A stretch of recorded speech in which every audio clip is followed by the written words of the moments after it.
Picture this. Your kid just fell and slammed their head into the ground. Do you need to go to the emergency room? Are you sure? As an ER doctor for children, let me tell you how I think about these situations, so you know what to look for and when to take your child to the emergency room. As an emergency doctor for children, children coming into the emergency room having fallen and hit their heads is an everyday thing for me.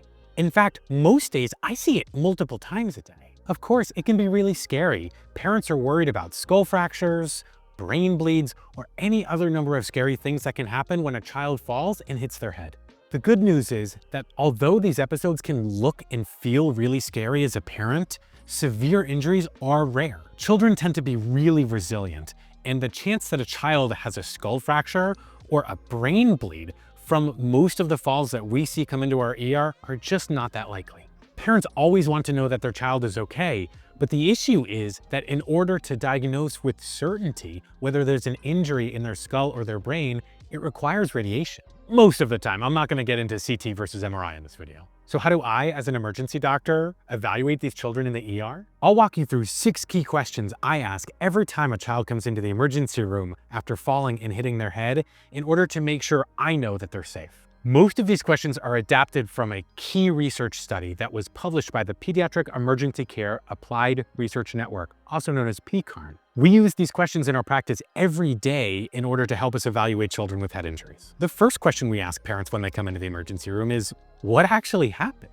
Many times the parents can tell us exactly what happened to their child when they fell and hit the ground. But other times parents might have been in the other room. Maybe they heard a thunk when their child fell off the couch or a chair and landed on the floor. Maybe they have no idea what happened at all, and the child just came into the room crying, possibly bleeding. This is important because what we call the mechanism of injury is really important in evaluating head injury. How a child falls and injures their head is incredibly important to our evaluation of how safe they are. There's just a very big difference between a child who trips over their own feet and hits their head on the floor and a child who is involved in a serious motor vehicle accident. Similarly, there's a big difference between a child who falls off a chair and a child who fell off a 6-foot play structure at a playground.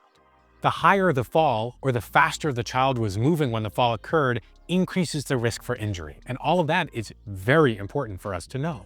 We also need to know whether the fall was associated with other signs of head trauma. Were there cuts to the face, nose, or mouth? Is there bleeding? Is the patient complaining of neck pain, back pain, chest pain, belly pain? Literally anything else. Many children with the most minor of injuries, for example, a child who tripped on their own feet and fell on the floor, could probably be sent home from the ER pretty much immediately, assuming that their exam is normal. And that gets at the second question I ask. This might be the most important question. How's the child doing now? I know that seems like an obvious question, but realistically, many children who come into the emergency department after a fall are already back at what we call their baseline or normal. Children who come into the emergency department who have already calmed down, who are happy and playful, running or eating, can generally just be watched in the emergency department for a short amount of time before being safely discharged home. On the other hand, if a child comes into the emergency department and looks confused, altered, or isn't acting right according to their parents, that really raises our concern that there might be some serious injury going on. And while we know parents love using the word lethargic to describe a child that seems tired, in this case, that word is really important to us. If a child is very difficult to wake up after a head injury, even now that it's been 30, 45, 60 minutes later, that's a big red flag. But lethargy isn't the only symptom we see when children are altered after a head injury. Children can be agitated, confused. They can ask the same question over and over and not realize that they're doing it. Certainly, if any of these are present, then you know we're going to evaluate for a skull fracture or a brain bleed immediately. The third question that we ask parents that, interestingly enough, often catches them off guard is, what time did the injury happen? You'd be surprised at the number of parents who look at me and cock their head to the side and say, I'm not really sure. Why does this matter? The time that the injury happens matters because we want to know how long it's been since the injury occurred. In my experience, especially with the younger children, they can often be fussy or shocked or maybe not seem quite right so soon after an injury. On the other hand, if you watch them in the emergency room for multiple hours, you'll see that they start improving back towards their normal. What this means is that if a child brought into the emergency department only 15 minutes after they slammed their head into a play structure, I'll probably give them a bit of a grace period before deciding whether or not to scan their head to look for skull fracture or brain bleeds. On the other hand, if it's been 4, 5, 6 hours since a head injury and a child still isn't acting right, isn't waking up to answer questions, or still seems confused or altered in any way, boy, you better believe we're getting that scan pretty quickly. The fourth question I always ask when these children come into the emergency room is, did they pass out? The medical term for that is loss of consciousness, or literally passing out, and that is a really bad sign after a head injury. The longer a patient is lost consciousness or passed out after a head injury, the more worried we get.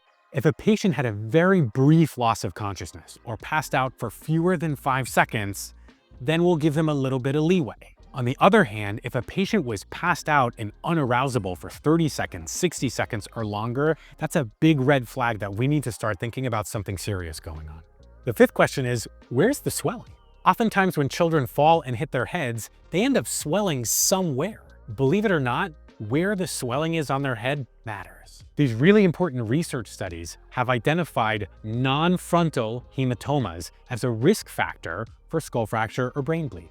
Now, what does non-frontal mean? The frontal part of your skull is your forehead. So by elimination, a non-frontal area of swelling, also known as a hematoma, is anything that is other than the forehead.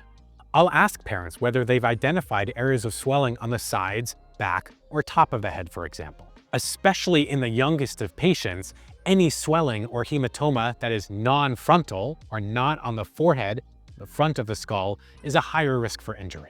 The last key question that I ask, and everyone brings up every time they bring their kid into the emergency room, is about vomiting.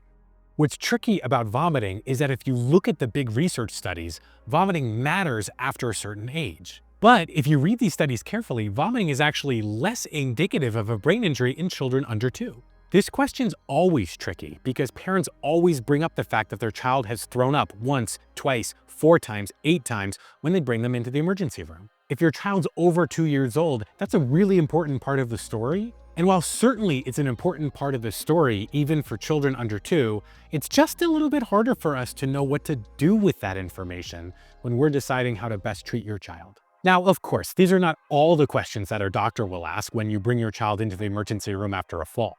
But I definitely wanted to talk through 6 of the most key points that I think about and ask about every time I see a child with a head injury. Now, you might be asking yourself, what do I, as the emergency room doctor, do with that information? Ultimately, it's my job as the emergency room doctor to ensure your child's safety, which means that any decision I make, I need to be sure is the best thing I can do to keep your child safe. Generally, in the emergency department, I have 3 big choices when it comes to children with head injuries. First, if I like everything I hear and everything I'm seeing, I can send your child home. Of course, every discharge from the emergency room means continued monitoring at home and close follow-up with the child's pediatrician, but thankfully, it means I think the child is safe for no more prolonged observation or imaging in the emergency room. My second option is observation. That means I'll keep a parent and a child in the emergency room for up to 4 to 6 hours after the time of injury. While it might sound like a long time, this observation period is key for us to know that your child's symptoms aren't getting any worse. Because if they are, it would also give us the opportunity to do something about it.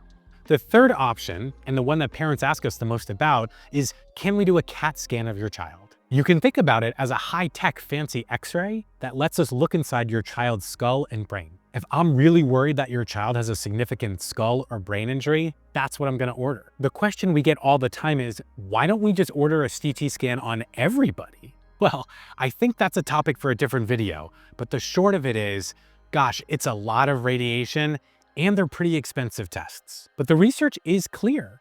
If I see a child in the emergency room and I like how they look, and the answers to those questions we talked about are reassuring, the chance that a child has a clinically significant traumatic brain injury is less than 2 in 10,000.